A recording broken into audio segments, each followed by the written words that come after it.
पैशासाठी स्वतःच्याच मुलांना विकणाऱ्या एका आईचं कृत्य चंद्रपूरमध्ये उघडकीस आलं आहे।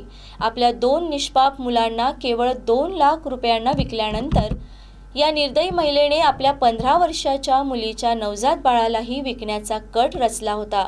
मात्र रामनगर पोलिसांच्या सतर्कतेमुळे हा कट उधळला गेला आणि संपूर्ण रॅकेट समोर आलं।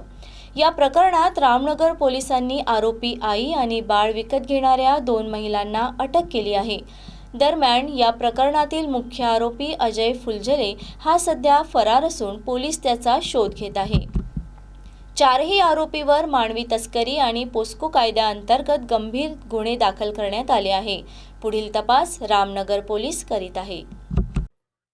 हे जे प्रकरण आहे याच्यामध्ये नागपूरमध्ये नागपूर पोलीस स्टेशनमध्ये एक MLC आली, ज्यामध्ये 15 वर्षाची बालिका ही डिलिव्हरी झाली अशी MLC आली। ती चंद्रपूरची होती। त्या ठिकाणी 0 FIR झाली आणि ती FIR Ramnagar police station Chandrapur या ठिकाणी वर्ग झाली।